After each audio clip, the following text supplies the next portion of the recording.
네, 조금 더 전현희 최고위원의 설명 들으셨겠지만 지난 금요일 이재명 대표의 공직선거법 사건 1심 판결은 재판 과정에서 밝혀진 진실은 외면한 채 검찰이 왜곡 날조한 기소 내용에 의존한 전형적인 정치 판결이었다라고 생각합니다.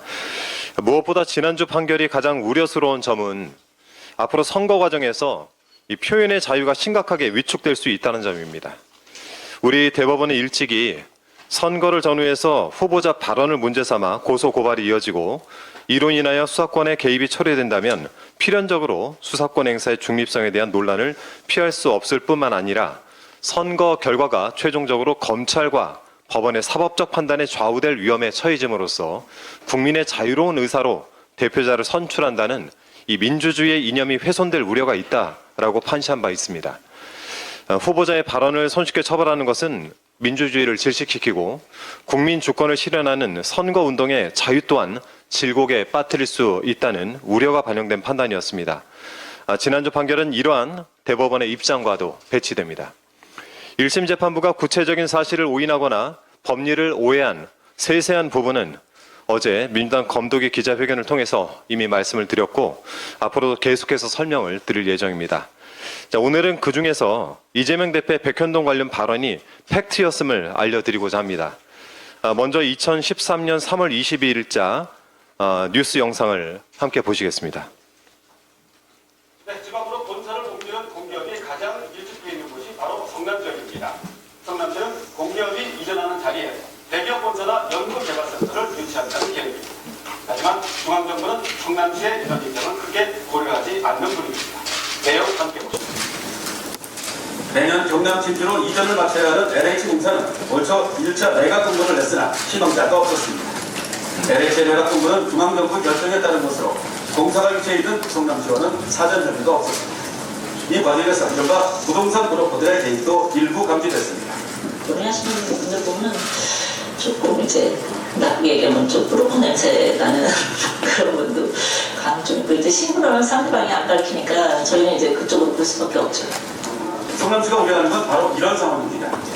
개발이익에 운임한 업자들이 개입할 경우에 공기업 부지가 엉뚱한 방향으로 개발되면서 지역 경제에 오히려 독이 될 수 있다는 겁니다.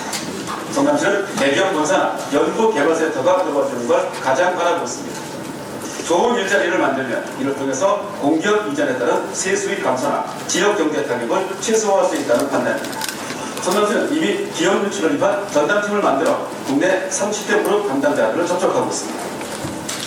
만약에 중앙정부에서 성남시 방침과 다르게 땅을 쉽게 팔기 위해서 지역경제에 손실을 주는 방향으로 연구 결정이 된다면 우리는 그 연구를 최소한만 반영하고 전체적으로는 성남시의 정책 방향을 관찰할 생각입니다.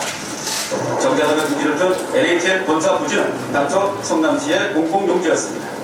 성남시는 좋은 조건을 제시하며 NHN 본사를 유치했고 지금은 정자동 상권에 큰 활력을 주고 있습니다. 바로 이렇게 공기업 부지를 활용한다는 게 성남시의 방식입니다. 성남시는 정자동에 있는 또 다른 공공용지 역시 기업에 매각한다는 방침을 세워놓고 있습니다.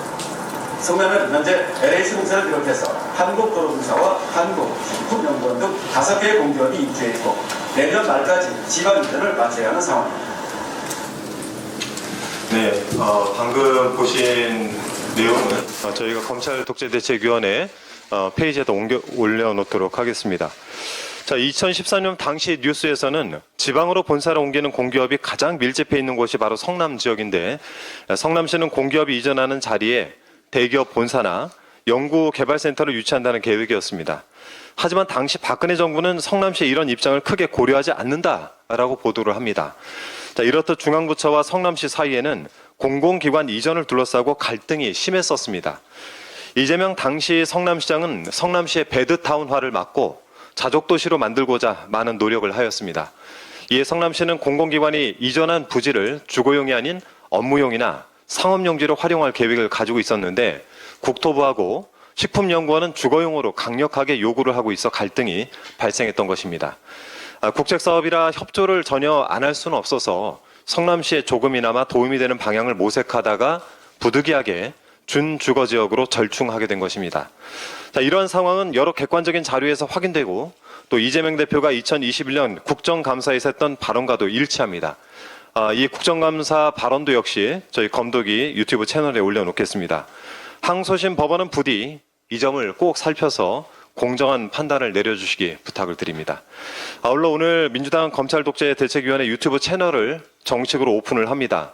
말씀드린 자료들이 다 올라가 있으니 같이 좀 봐주시면 감사하겠습니다. 민주주의를 위협하는 윤석열 정권 정치검찰의 실상을 국민 여러분께 낱낱이 밝히는데 최선을 다하겠습니다. 이상입니다.